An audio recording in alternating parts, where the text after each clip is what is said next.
छल कपट। ये कहानी है राजा मानसिंह की, जिनकी कोई संतान नहीं थी। राजा मानसिंह को इस बात की बड़ी चिंता थी कि उनकी कोई संतान नहीं है। आगे चलकर इस राज्य का उत्तराधिकारी कौन बनेगा, कौन इस राज्य को संभालेगा और उनके जाने के बाद इस राजगद्दी पर कौन बैठेगा। मुझे क्षमा कर दीजिए महाराज, मैं आपको एक पुत्र तक ना दे सकी जो आगे चलकर आपकी राजगद्दी संभालता। तुम ऐसा क्यों कहती हो बिनावती? इसमें तुम्हारा कोई दोष नहीं है। ये तो हमारे ही कर्म ऐसे रहे होंगे कि हम संतानहीन हैं। राजा का एक मंत्री दिलावर सिंह राजा का बहुत ही खास आदमी था। वो राजा के प्रति बहुत ईमानदार था। उसे राजा मानसिंह की बहुत चिंता रहती थी। राजा रानी को परेशान देखकर दिलावर सिंह एक दिन राजा से कहता है, क्षमा करना महाराज, पर मैं कुछ कहना चाहता हूँ। हाँ दिलावर सिंह, कहो। तुम्हें पूरा हक है सलाह देने का, क्योंकि तुम मेरे खास आदमी हो। महाराज, मैं आपको और महारानी को दिन रात चिंतित देखता हूँ। आप दोनों हमेशा इस बात के लिए चिंतित रहते हैं कि आगे चलकर इस राज्य का उत्तराधिकारी कौन बनेगा और कौन इस गद्दी को संभालेगा। पर कुछ हद तक ये बात सही भी है महाराज। अब आप बूढ़े हो चले हैं तो आपको आगे का सोच कर चलना होगा। आपकी कोई संतान नहीं है, मेरी मानिए तो आप ऐसा करिए। हमारे राज्य में एक से बढ़कर एक योग्य लड़के हैं। आप उन्हीं में से किसी एक को चुनकर इस राज्य का उत्तराधिकारी क्यों नहीं बना लेते? राजा और रानी को दिलावर सिंह की ये सलाह बहुत अच्छी लगी। राजा मानसिंह ने दिलावर सिंह को हुक्म दिया कि वो पूरे राज्य में इस बात की घोषणा कर दे कि राजा अपने राज्य में से ही किसी एक योग्य लड़के को चुनकर अपने राज्य का अगला राजा बनाएंगे। इसलिए सभी योग्य लड़के शाम की सभा में हाजिर हो जाएं। दिलावर सिंह पूरे राज्य में इस बात की घोषणा करवा देता है। राज्य में बहुत सारे लोग ये बात सुनकर खुश हो जाते हैं और राजगद्दी के लालच में आकर शाम की सभा में हाजिर होते हैं। लेकिन राजा ने राज्य में से ही 10 साल तक की उम्र के एक से बढ़कर एक योग्य 8 लड़कों को चुना। ये सब देखकर सब हैरान थे कि उन्होंने जवान लड़कों को छोड़कर छोटे छोटे बच्चों को ही क्यों चुना। इसके बाद राजा ने उन्हें एक कार्य दिया। ये लो बच्चों, ये पौधे का बीज है। एक एक बीज तुम अपने घर में किसी एक गमले में लगाओ और अपनी इच्छा अनुसार जिसको जैसा अच्छा लगे इस बीज की देखभाल करना। 6 महीने बाद मैं देखूंगा जिसका पौधा सबसे अच्छा होगा और जिसने अपने पौधे की सबसे अच्छी देखभाल की होगी वही इस राज्य का अगला राजा बनेगा, यानी कि इस राज्य का अगला राजा कहलाएगा। सारे बच्चे राजा से वह एक एक बीज लेकर घर आ जाते हैं और अपने गमले में लगा देते हैं। हर बच्चे के घर वाले इसी लालच में थे कि हमारा ही बच्चा अगला राजा बने। सभी के घर वालों ने अपने बच्चों के साथ गमले में राजा द्वारा दिए गए बीज बोए और उसकी खूब देखभाल करने लगे।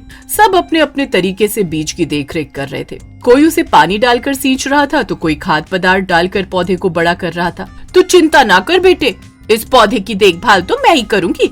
वैसे भी महाराज को कौन सा पता लगने वाला है कि पौधे की देखभाल कौन कर रहा है। बस मैं तो चाहती हूँ कि इस राज्य का अगला राजा तू ही बने।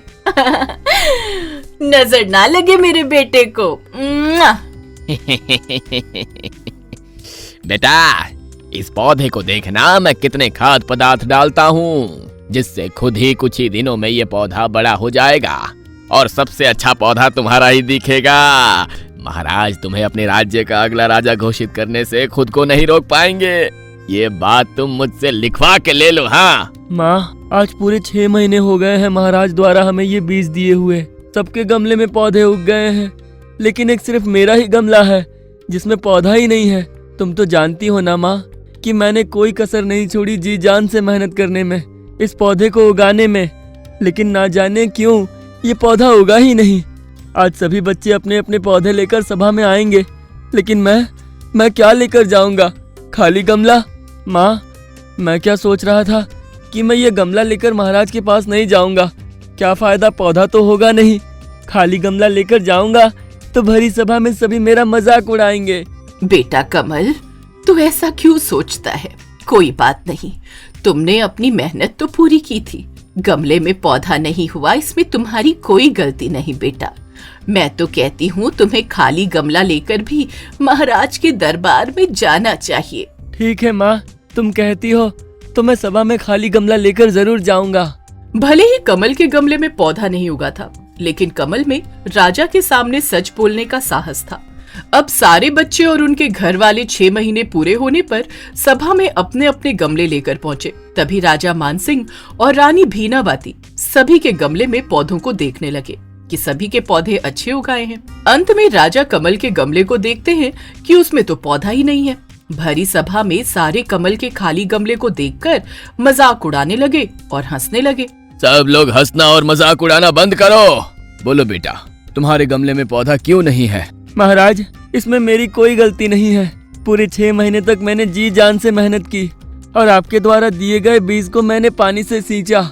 उस बीज की दिल से खूब सेवा की ताकि वो 6 महीने बाद एक खिलखिलाता सा पौधा बनकर निकले, लेकिन उस बीज से पौधा ही नहीं निकला महाराज। राजा मानसिंह कमल की पूरी बात सुनते हैं और आखिर में इस नतीजे पर पहुंचते हैं। तुम सब जो इस बच्चे का मजाक उड़ा रहे थे, क्या तुम जानते भी हो ये बच्चा कितना बहादुर है? मैं तो इस बात से हैरान हूँ कि तुम सबके गमले में पौधा कैसे उग सकता है। तुम सब बच्चों ने और तुम्हारे माता पिता ने मेरे साथ और पूरे राज्य के साथ छल कपट किया है, क्योंकि जो बीज मैंने तुम सबको दिए थे वो एकदम खराब बीज थे। उसमें से तो कभी पौधा उग ही नहीं सकता था। लेकिन तुम सब ने और तुम्हारे घर वालों ने राजगद्दी के लालच में मेरे द्वारा दिए गए बीज बदल दिए और दूसरे बीज लगा के पौधे उगाए। तुम सब ने मिलकर मेरे साथ धोखा किया।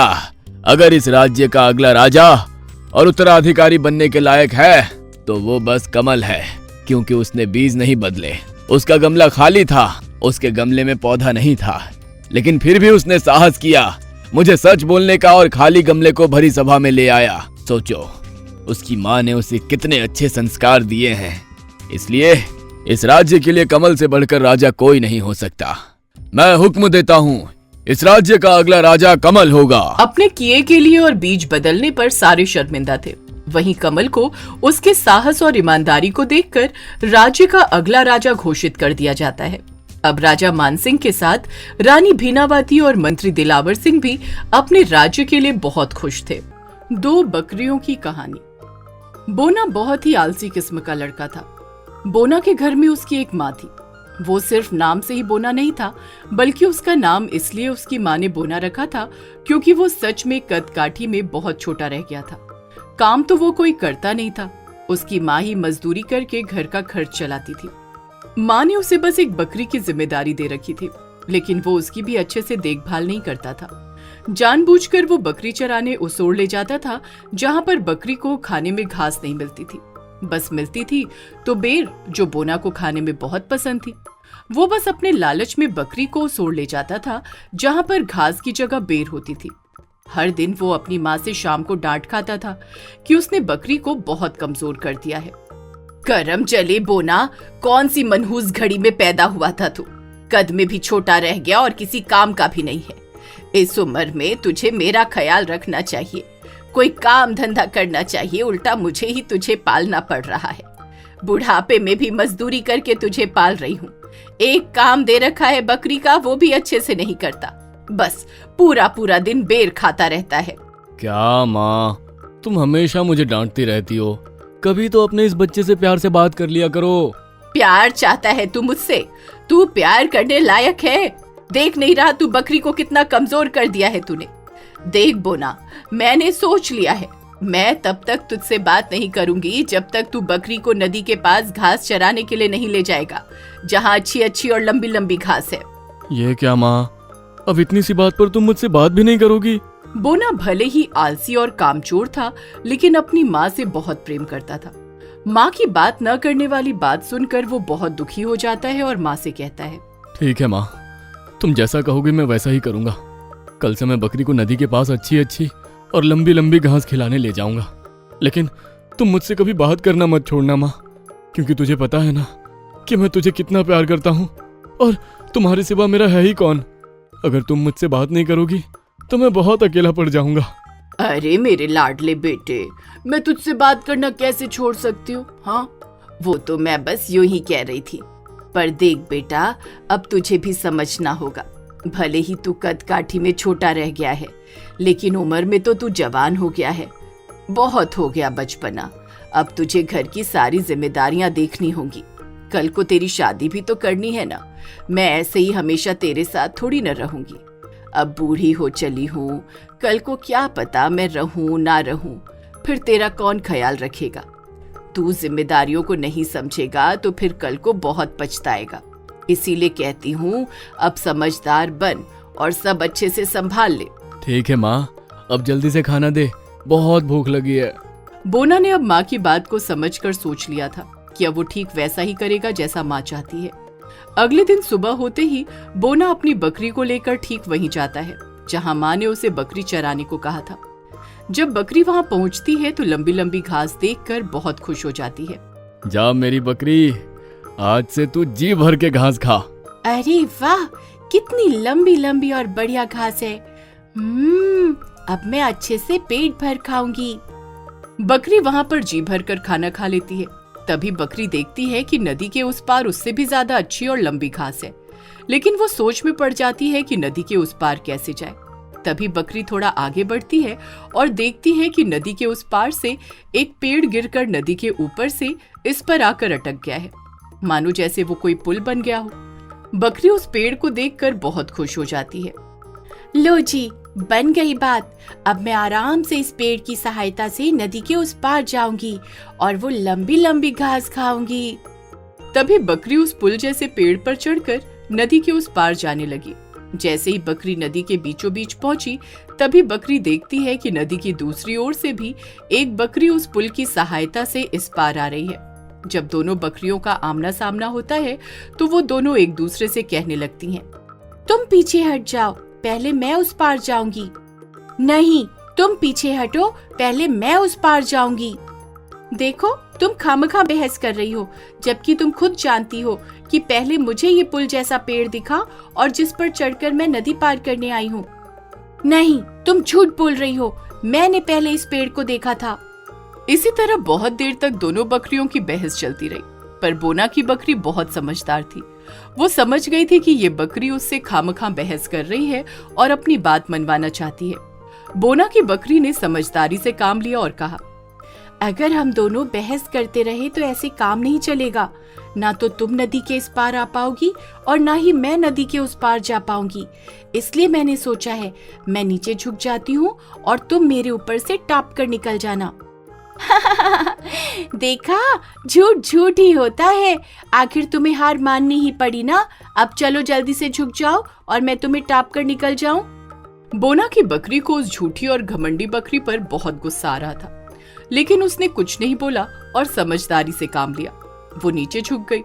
जैसे ही दूसरी बकरी उसे टाप कर निकलने वाली होती है कि तभी उसका एक पैर फिसल जाता है और वो नदी में गिर जाती है। बचाओ, बचाओ, बचाओ। अब आया ना मजा। तुम अपनी बात को जबरदस्ती और झूठ बोलकर मनवाना चाहती थी, जबकि तुम अच्छे से जानती थी कि तुम्हें ये पुल पहले नहीं दिखा था, पहले मैंने देखा था। लेकिन तुम इतनी घमंडी और झूठी हो कि तुम बस अपनी बात को सच मनवाना चाहती थी। मैं पानी में डूब जाऊंगी, मुझे बचा लो, मुझे यहाँ से निकालो। नहीं, तुम पहले अपने किए के लिए मुझसे माफी मांगो और मुझसे वादा करो कि आज के बाद तुम ऐसा कभी किसी के साथ नहीं करोगी और कभी झूठ को सच साबित करने की कोशिश नहीं करोगी। हाँ, मैं माफी मांगती हूँ तुमसे। मुझसे बहुत बड़ी गलती हो गई, मुझे ऐसा नहीं करना चाहिए था और मैं तुमसे वादा करती हूँ आज के बाद मैं किसी के साथ ऐसा नहीं करूँगी।